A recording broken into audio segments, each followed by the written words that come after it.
Mindfulness આ શબ્દ આજકાલ બધે જ સંભળાય છે નહીં? પણ શું આ ખાલી એક ટ્રેન્ડ છે કે પછી એની પાછળ કોઈ ઊંડું વિજ્ઞાન છુપાયેલું છે?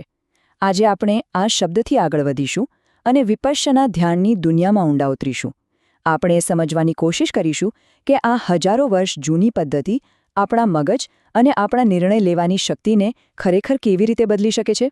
તો મૂળ સવાલ એ જ છે, શું હજારો વર્ષ જૂની આ ધ્યાન પદ્ધતિ આજના ફાસ્ટ પેસ્ડ ટેકનોલોજીથી ભરેલા અને તણાવપૂર્ણ બિઝનેસ વર્લ્ડમાં ખરેખર કોઈ ફરક પાડી શકે છે? શું મનની શાંતિ અને કોર્પોરેટ જગતની સફળતા આ બંને વસ્તુઓ એકસાથે મેળવી શકાય છે? ચાલો આજે આ સવાલનો જવાબ શોધીએ. તો આપણે આ આખી વાતને કેવી રીતે સમજીશું? સૌથી પહેલાં આપણે ધ્યાનના 3 મુખ્ય રસ્તાઓ કયા છે એ જાણીશું. પછી આપણે એ જોઈશું કે આ પ્રાચીન જ્ઞાનને આજના બિઝનેસમાં કેવી રીતે વાપરી શકાય. ત્યાર પછી આપણે સીધા વિજ્ઞાનની દુનિયામાં જઈશું અને જોઈશું કે મગજની અંદર શું થાય છે. અને છેલ્લે આ બધી સમજ આપણા નિર્ણયોને કેવી રીતે અસર કરે છે એના પર વાત કરીશું. સામાન્ય રીતે આપણે જ્યારે પણ માઇન્ડફુલનેસ કે ધ્યાન શબ્દ સાંભળીએ છીએ ત્યારે આપણને લાગે છે કે એ બધું એક જ છે. પણ હકીકતમાં એવું નથી. એ તો મનને ટ્રેનિંગ આપવા માટેના સાધનોનું એક આખું ટૂલબોક્સ છે. ચાલો આ ટૂલબોક્સમાંથી 3 સૌથી શક્તિશાળી સાધનોને એક પછી એક સમજીએ. પહેલું સાધન છે શમથ.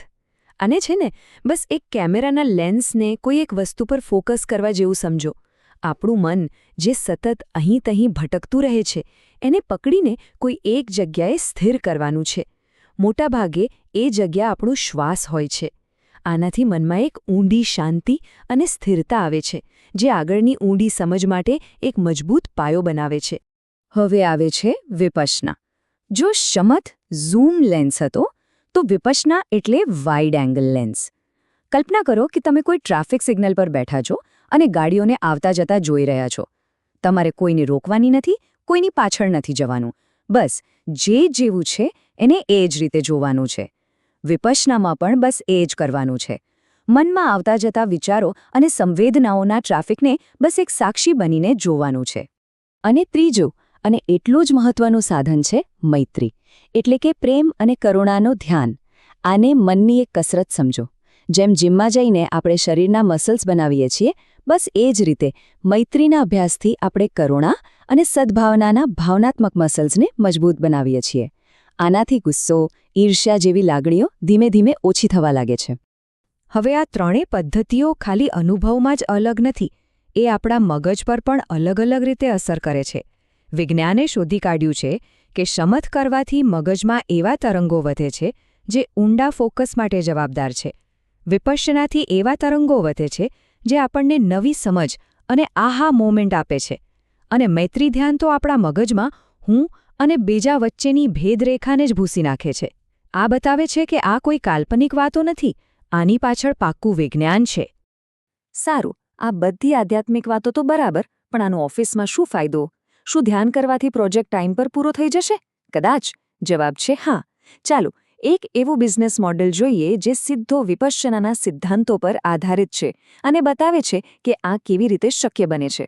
આ મોડેલ છે ને એક ચક્ર જેવું છે. એક પછી એક કડી જોડાયેલી છે. શરૂઆત થાય છે ભક્તિથી, એટલે કે તમારા કામ પ્રત્યેનો પ્રેમ. જ્યારે કામ પ્રત્યે પ્રેમ હોય ત્યારે તમે સમ્યક પ્રયાસ કરો છો, એટલે કે મુશ્કેલીઓથી ભાગવાને બદલે હિંમતથી એનો સામનો કરો છો. આ પ્રયાસ કરતી વખતે જાગૃતિ રાખવી પડે છે. શું ચાલી રહ્યું છે, શું નથી ચાલી રહ્યું. આ જાગૃતિ તમને સમાધિ તરફ લઈ જાય છે, એટલે કે કામમાં એવી એકાગ્રતા કે સમયનું પણ ભાન ન રહે. અને આવી ઊંડી એકાગ્રતામાંથી જ પ્રજ્ઞા જન્મે છે, એટલે કે નવી શોધ, નવો આઈડિયા. અને પછી આ ચક્ર ફરીથી ચાલતું રહે છે. આ આખા મોડેલનો જે જીવ છે એ છે પ્રજ્ઞા. જેવું કે કવિતા દેવદત્ત પાટીલ કહે છે, પ્રજ્ઞાનો અર્થ ખાલી માહિતી કે ડેટા ભેગો કરવો નથી. પ્રજ્ઞા એટલે ઇમોશનલ ઇન્ટેલિજન્સ સાથે સતત શીખતા રહેવું. એક કંપની માટે આનો સીધો અર્થ છે કે ખાલી માર્કેટના આંકડા નહીં, પણ તમારા ગ્રાહકો અને કર્મચારીઓની લાગણીઓને પણ સમજવી. સાચી નવીનતા તો ત્યાંથી જ આવે છે. આપણે અત્યાર સુધી મનની વાત કરી, પણ શું આ બધી પ્રેક્ટિસ આપણા મગજને, મતલબ કે આપણા બ્રેનને ફિઝિકલી બદલી શકે છે? તો જવાબ છે હા, બિલકુલ.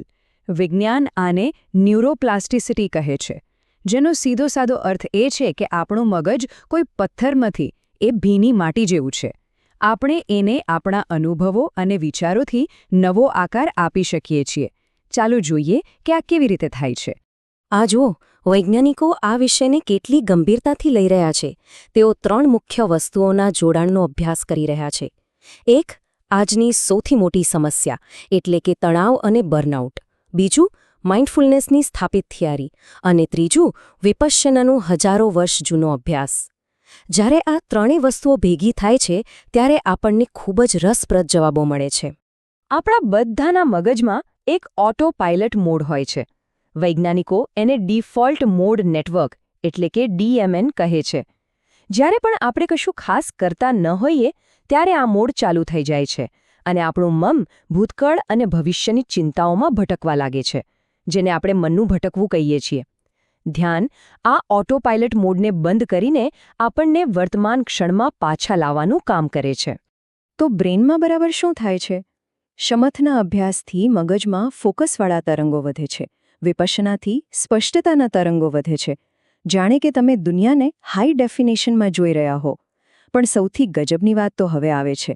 લાંબા સમય સુધી અભ્યાસ કરવાથી મગજનો જે ભાગ સતત હું, મારું, મને બોલ્યા કરે છે ને, એ ધીમે ધીમે શાંત થવા લાગે છે. એટલે કે આપણો અહંકાર ઓગળવા લાગે છે. આ ફેરફાર એટલો મોટો છે કે એ આપણી ઓળખને જ બદલી નાખે છે. આપણે બધા આપણા મનમાં આપણી પોતાની એક વાર્તા લઈને જીવીએ છીએ. હું આવો છું, મારી સાથે આવું થયું, મારે આમ બનવું છે. આ છે આપણો વાર્તા આધારિત સ્વ. ધ્યાન આપણને આ વાર્તામાંથી બહાર કાઢીને ન્યૂનતમ સ્વનો અનુભવ કરાવે છે, જેનો અર્થ છે આ ક્ષણે અહીં હું બસ એક અનુભવ છું. બસ આ પરિવર્તન આપણને આપણી જ બનાવેલી વાર્તાઓના ભારમાંથી મુક્ત કરે છે. સારું, તો આપણે ધ્યાનના પ્રકારો જોયા, એનો બિઝનેસમાં ઉપયોગ જોયો અને મગજ પર એની અસર પણ જોઈ. હવે આ બધાને જોડીને અંતિમ અને સૌથી શક્તિશાળી સમજ તરફ જઈએ. એક એવી સમજ જે જીવનને જોવાનો આપણો દૃષ્ટિકોણ જ બદલી નાખે છે. અને એ સમજ છે અનિત્ય, એટલે કે અનિત્યતા. અને આ કોઈ ફિલોસોફી નથી હો, આ એક હકીકતનો સીધો અનુભવ છે કે આ દુનિયામાં કશું જ કાયમી નથી. ન તો સારી લાગણીઓ, ન તો ખરાબ વિચારો, ન તો સફળતા, ન તો નિષ્ફળતા. બધું જ એક નદીના પ્રવાહની જેમ સતત બદલાઈ રહ્યું છે. જ્યારે આ વાત માત્ર બુદ્ધિથી નહીં પણ અનુભવથી સમજાય છે ત્યારે જીવન પ્રત્યેનો આપણો આખો અભિગમ બદલાઈ જાય છે. અને જો કોઈને એમ લાગતું હોય કે આ બધું ખાલી સાધુ સંતો માટે છે તો જરા આજના સૌથી મોટા વિચારકોમાંના એક યુવાલ નોહ હરારીને સાંભળો.